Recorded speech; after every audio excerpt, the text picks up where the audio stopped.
itu mewawancarai kepala sekolah, dua kepala sekolah. Di sini saya memilih Bapak kepala sekolah saya sendiri terkait dengan pengambilan keputusan. Oh ya.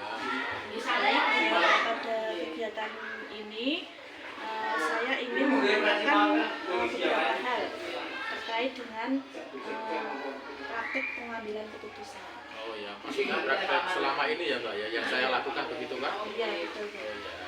Baik, untuk pertanyaan yang pertama, selama Bapak memimpin, bagaimana cara Bapak dalam mengidentifikasi kasus-kasus yang terjadi di sekolah, seperti kasus dilema etika atau bujukan moral? Wah, ini kasusnya sudah dibedakan ya Mbak ya? Iya. Antara dilema dan bujukan moral gitu ya. Apapun jenis kasusnya, tentu saya sebelum membuat sebuah keputusan tentu saya akan mempelajarinya dulu Mbak. Dipelajari apa sih penyebabnya, latar belakangnya, kemudian intinya mengidentifikasi apa sih penyebab permasalahan itu timbul, termasuk sampai ke akar masalahnya. Dengan mengidentifikasi itu saya bisa memetakan Mbak, jadi masalah ini intinya seperti apa gitu. Maksud dilema ke etika Ya, atau bujukan moral ya, gitu ya gitu, Pak? ya. Oke. Baik, untuk pertanyaan yang kedua, selama Bapak memimpin, bagaimana cara Bapak dalam menjalankan pengambilan keputusan di sekolah, terutama pada kasus-kasus yang mengandung dua kepentingan yang sama-sama benar atau sama-sama mengandung nilai kebajikan? Oh ya, kalau pilihan yang sama-sama benar itu saya kalau tidak salah itu dilema ya, Iya, dilema itu etika dilema. ya. Ya ini memang yang namanya dilema kan memang harus pelik, harus mengambil keputusannya cukup harus cermat. Kalau waktu dulu saya menjadi CGP, pernah menerima bagaimana mengambil keputusan ketika permasalahan itu adalah merupakan dilema etika, yaitu dengan yang saya lupa ingat, itu dengan menggunakan 3 prinsip, 4 paradigma dan 9 uji kebenaran. Jadi memang kebenaran itu sebelum ditetapkan harus melalui fase-fase itu Mbak, biar keputusannya nanti menjadi keputusan yang terbaik ya, dari beberapa keputusan yang ada. Baik Pak, untuk yang ketiga, langkah-langkah atau prosedur seperti apa yang selama ini Bapak lakukan dalam pengambilan keputusan? Ya, seperti tadi Mbak, langkahnya saya paling tidak mengenali dulu Mbak akar permasalahannya. Soalnya saya yakin setiap masalah itu ada sesuatu yang melatar belakangnya. Nah, ketika melatar belakang itu sudah bisa diidentifikasi, bisa dipetakan, bisa digambarkan, nanti akan membantu saya untuk membuat keputusan. Ya saya mencoba membuat keputusan yang sebaik mungkin, walaupun keputusan itu tidak mungkin bisa memuaskan semua pihak. Jadi intinya saya akan tetap berusaha membuat keputusan itu adalah keputusan yang terbaik. Untuk selanjutnya, pertanyaan yang keempat, hal-hal seperti apa yang selama ini Bapak anggap efektif dalam pengambilan keputusan pada kasus-kasus dilema etika? Ya, pasti yang saya rasakan kalau itu dilema ya Mbak, saya harus mempelajari tadi, selain latar belakangnya, saya juga harus mencari informasi yang cukup Mbak, dari mana masalah itu, kemudian siapa yang terlibat di dalamnya, siapa yang tersangkut ataupun yang punya relasi dari orang yang bermasalah itu. Ya, intinya bagaimana saya harus memiliki gambaran penuh dulu ya, mendapatkan informasi yang cukup dulu. Toh kalaupun itu dilema etika kan pilihan antara benar dan benar. Jadi apapun pilihannya saya yakin nanti tidak ada efek walaupun sampai ke ranah hukum misalkan kan, karena itu dilema etika. Jadi kita kembalikan ke hati kita karena itu adalah dilema etika. Untuk pertanyaan yang kelima, hal-hal apa saja yang selama ini merupakan tantangan dalam pengambilan keputusan pada kasus-kasus dilema etika? Kalau tantangannya banyak Mbak. Yang namanya dilema itu memang keputusan yang diambil pasti akan tetap menjadi dilema.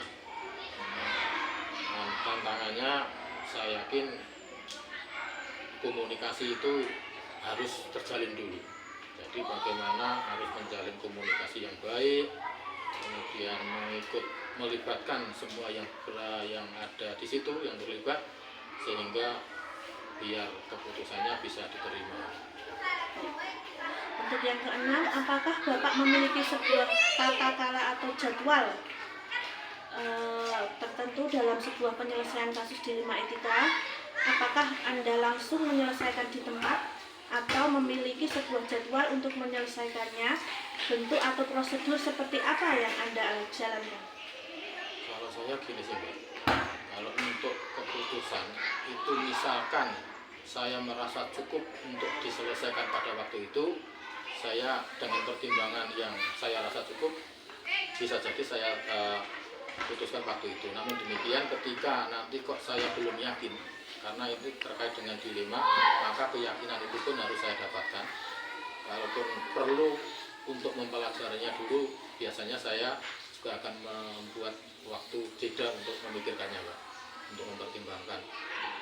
Walaupun tidak terjadwal seperti terstruktur pertanyaan tadi, punya schedule yang tetap, enggak, tapi saya harus mempelajari. Paling tidak saya harus punya waktu untuk mempelajarinya dulu.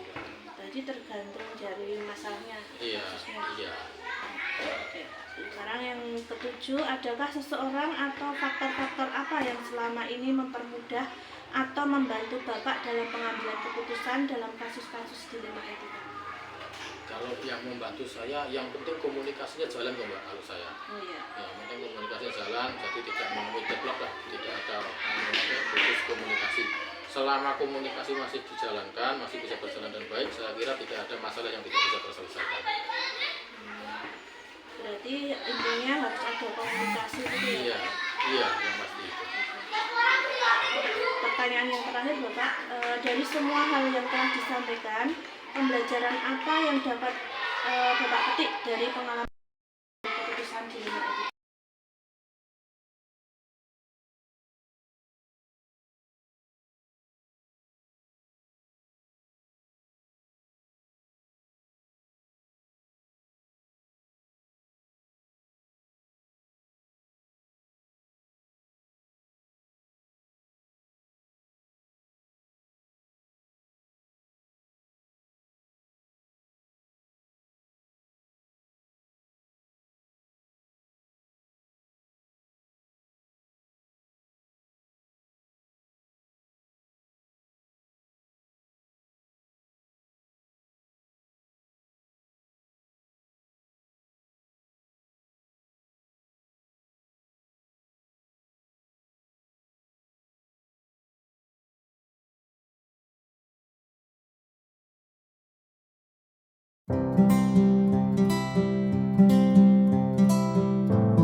Oh, malah. Ya, udah mulai Mbak.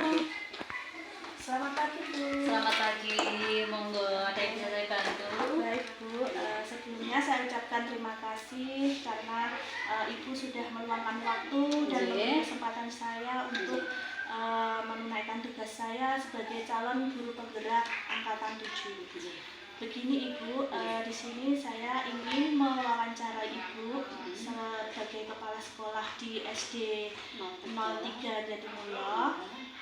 Dalam hal ini saya ingin mewawancara Ibu terkait dengan tugas saya di modul 3.1, yaitu demonstrasi kontekstual, utamanya pada materi pengambilan keputusan yang berbasis nilai-nilai kebajikan universal. Baik. Apakah Ibu sudah siap? Insya Allah siap, monggo. Selama saya bisa membantu Ibu Nur, saya semampu saya nanti akan saya jawab pertanyaan-pertanyaan dari panjenengan. Sekiranya saya bisa membantu, monggo. Yang nanti untuk penilaian panjenengan sebagai calon ya Mbak, guru penggerak, insya Allah semoga nanti lancar ke depannya. Nggih, monggo. Ada yang bisa saya bantu? Oke, baik Ibu. Di sini saya akan mengajukan sejumlah 8 pertanyaan Ibu terkait pengambilan keputusan ini. Untuk yang pertama, selama Ibu memimpin, bagaimana cara Ibu dalam mengidentifikasi kasus-kasus yang terjadi di sekolah, seperti kasus dilema etika dan rujukan moral? Baik. Sebenarnya untuk mengidentifikasi Itu mudah sekali Bu Nur. Jadi sesuatu dikatakan bujukan moral itu jika ada dua hal. Yang satu dikatakan benar dan satu dikatakan salah menurut hukum. Ya. Tetapi jika dua-duanya benar, maka itu dikatakan dilema etika. Begitu Ibu Nur. Bagus sekali Ibu. Iya.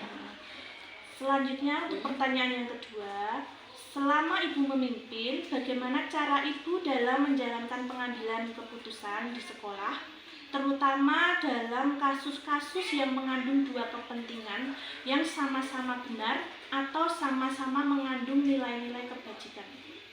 Jadi ini masih tersangkut Pak nomor satu ya. Masih. Betul. Jadi sebelum mengambil keputusan, tentunya saya mengidentifikasi dulu masalah itu sebenarnya apa, gitu ya. Kemudian saya panggil atau saya ajak siapa saja ini yang terlibat dalam masalah ini. Kemudian saya cari fakta-fakta yang ada sampai di mana saya bisa mengambil keputusan yang tepat bagi kedua pihak tersebut. Tentunya dalam pengambilan keputusan saya menggunakan prinsip kekeluargaan dan juga musyawarah mufakat.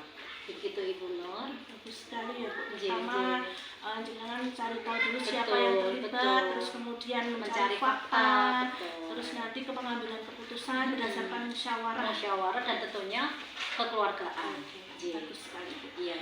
Untuk pertanyaan yang ketiga, Iya. langkah-langkah atau prosedur seperti apa yang selama ini Ibu lakukan dalam pengambilan keputusan? Baik. Tentunya dalam mengambil keputusan itu ada langkah-langkahnya ya Bu Nur. Iya, Bu. Yang pertama tentunya saya akan meminta keterangan dulu. Saya memanggil kedua pihak tersebut, kemudian meminta meminta apa sih letak permasalahannya, mencari tahu permasalahannya. Sebenarnya apa letak permasalahan di mana? Kemudian pemicunya apa? Kemudian setelah tahu itu pemicunya apa, letak permasalahan di mana, kita akan mencari solusi terbaik di mana solusi itu tidak merugikan kedua belah pihak. Mengerti? Bagus ya. Pertama harus mempertemukan dulu Iya, dua pihak pihak itu. yang bermasalah. Kemudian tadi setelah mempertemukan, Kemudian mencari tahu Iya. permasalahan. Iya, yang memicu apa? Iya. Iya, pemicunya itu apa? Kenapa bisa terjadi seperti itu? Jadi, Bagus ya, Bu, ya. Untuk pertanyaan yang keempat Ibu, hal-hal seperti apa yang selama ini Ibu anggap efektif dalam pengambilan keputusan pada kasus-kasus dilema etika? Hal-hal yang efektif tentunya kita dengan berkomunikasi. Ya, berkomunikasi, kita berdialog dengan bagus, dengan kekeluargaan tadi, karena bagaimanapun saya mengacu yang poin yang berapa tadi, saya mengutamakan kekeluargaan. Dengan kita berkomunikasi, dengan kita berdialog, insya Allah akan menemukan titik terang sehingga mendapatkan solusi yang terbaik. Dengan itu saya sebagai yang dituakan atau menjadi pemimpin di sini, menjadi kepala sekolah di sini, bisa memberikan bimbingan-bimbingan yang dimana bimbingan itu bisa menjadikan kedua pihak tersebut terjadi suasana yang kondusif, suasana yang bagus. Begitu Ibu Nur. Iya betul. Untuk pertanyaan selanjutnya yang kelima, hal-hal apa saja yang selama ini merupakan tantangan dalam pengambilan keputusan pada kasus-kasus dilema etika ini? Baik, selama saya menjadi kepala sekolah di SDN 03 Jatimulyo, ini kalau permasalahan yang berat itu belum ada Ibu, tetapi jika mengacu pertanyaan itu, jika terjadi masalah itu pastinya ada tantangan. Dan tantangan yang terberat itu apa? Pengambilan keputusan. Ya, pengambilan keputusan itu adalah tantangan bagi kami karena ketika mengambil keputusan itu kita bukan asal-asalan saja, tak sengaja dewe, sehingga ada pihak-pihak yang dirugikan. Tetapi pengambilan keputusan itu menjadi tantangan yang terberat. Bagaimana keputusan ini bisa diterima pihak-pihak yang bermasalah sehingga tidak memunculkan masalah baru.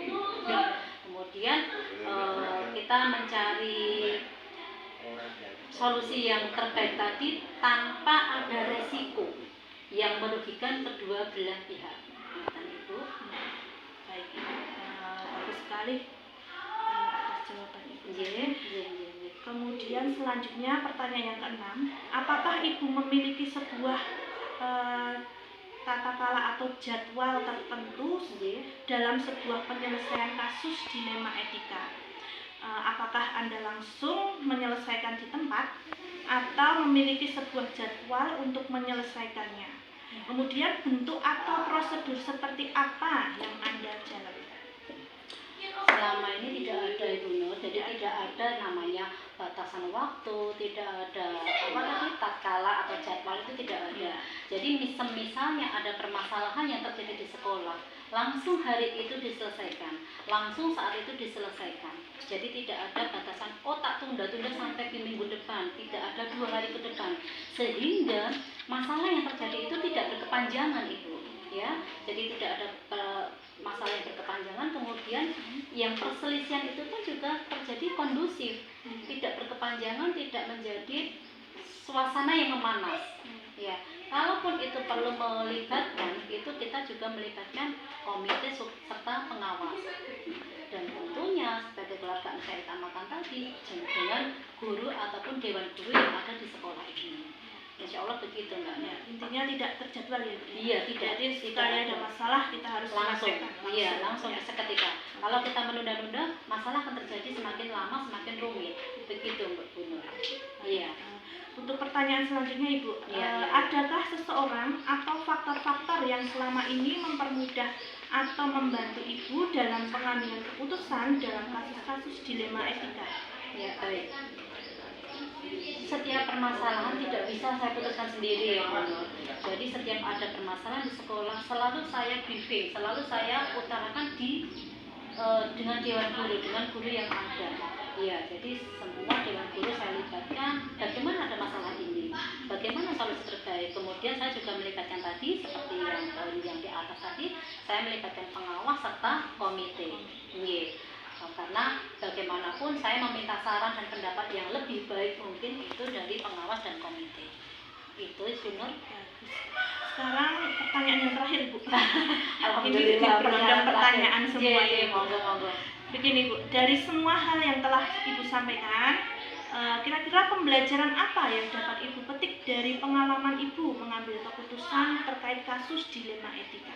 Baik, tentunya setiap masalah ada hikmah, ya, ada hikmah yang diambil. Jadi seandainya dan misalnya terjadi permasalahan-permasalahan itu tadi, dengan langkah-langkah yang sudah saya ambil, dengan keputusan yang terbaik, itu menjadikan kita atau menjadikan keluarga ini manfaatnya itu adalah musyawarah mufakat. Itu ternyata memang baik sekali.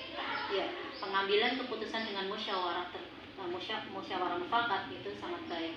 Kemudian juga membiasakan diri kita, atau khususnya saya pribadi ataupun dengan seluruh dewan guru, itu menjadi lebih bertanggung jawab serta dapat menerima semua keputusan dengan legowo.